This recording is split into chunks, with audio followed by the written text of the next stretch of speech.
It started like a normal evening.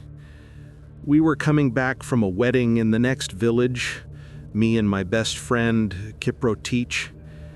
We had eaten, danced, and maybe had a little too much palm wine.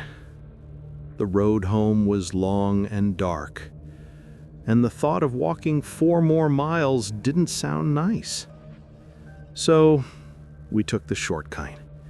Everyone had warned us not to, said that path through the forest wasn't the same after sunset. They said, sometimes it doesn't end where it should.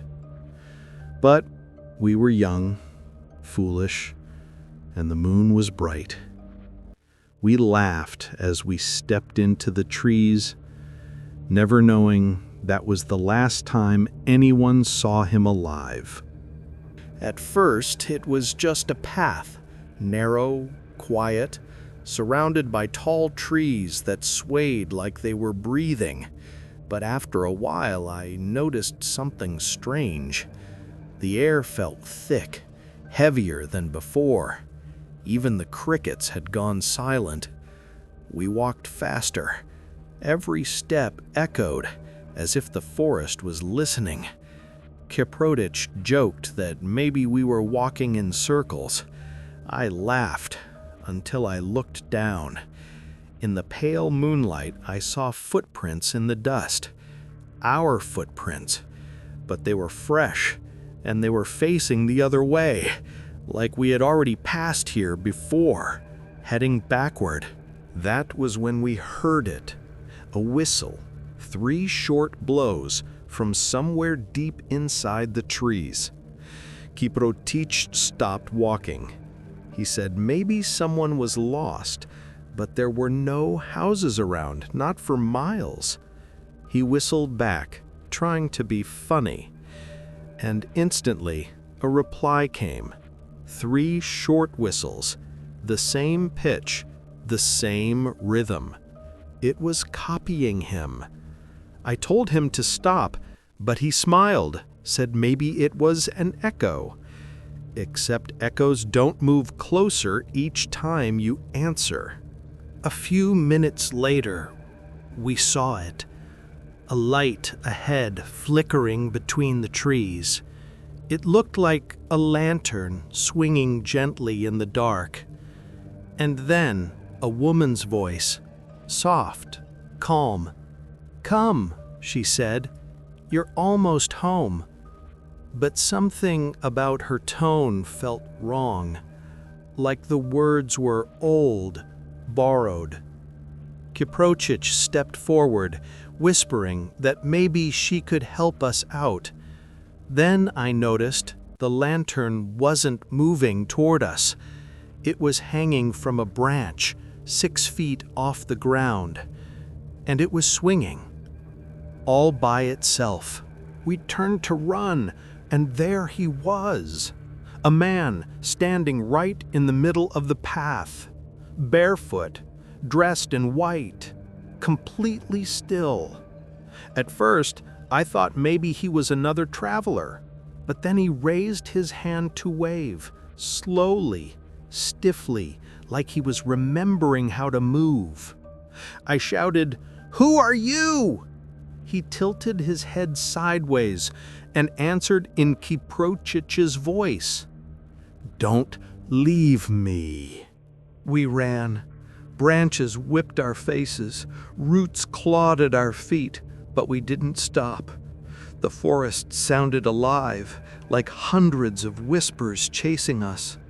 They said our names over and over in voices that sounded almost human.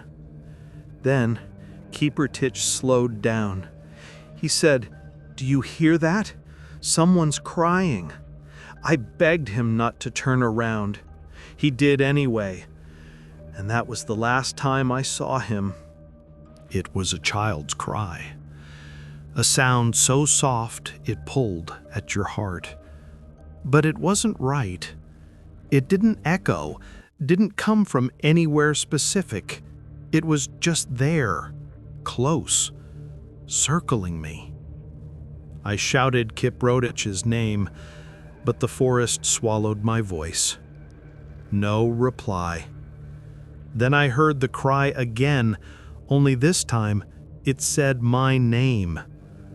In that moment, I knew the forest wasn't looking for help. It was looking for me. I don't remember how I escaped. One moment I was running. The next, I was on the main road, covered in mud and blood, staring at the headlights of a passing truck. The driver said it was 3 a.m. We'd entered the forest at 8 p.m. 5 hours gone. Just gone. He took me home. I didn't speak for 2 days. Every time I closed my eyes, I saw that lantern swinging in the dark. The whole village searched for Kiprotich for a week.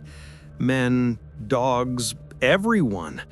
They found his jacket near a stream, but it was dry, as if it had been lying there for months, not days. The elders said the forest doesn't take people, it keeps them. One old man told me quietly, if you ever hear him call your name again, don't answer, because it won't be him. 2 months later, during a storm, I heard it. Kiprotich's voice, outside my window, calling softly, "David, come help me, I'm hurt." I froze. Every hair on my body stood. I peered through the curtain, but there was no one, just darkness and rain. Then I saw them, muddy footprints on the doorstep. But they weren't coming to my door. They were leading away, back toward the forest.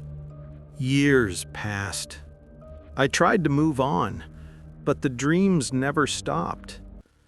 Every time I'd see him standing by that hanging lantern, barefoot, pale, whispering, "Come back." One night, I followed him in the dream. When I woke up, I was outside, barefoot, shivering, at the edge of the woods. I don't know how I got there. My mother said the forest sends dreams to call back those it didn't finish. I never slept near an open window again. Last month, they built a new road through that forest. The workers said they found bones near a dried stream. The police called me to identify what was left. There wasn't much, just a bracelet. His bracelet. I buried it beside the churchyard. I told him I was sorry. But some nights, when the wind blows through the trees, I still hear 3 short whistles, and I know my friend never really left. Don't forget to like and subscribe for more interesting stories like this.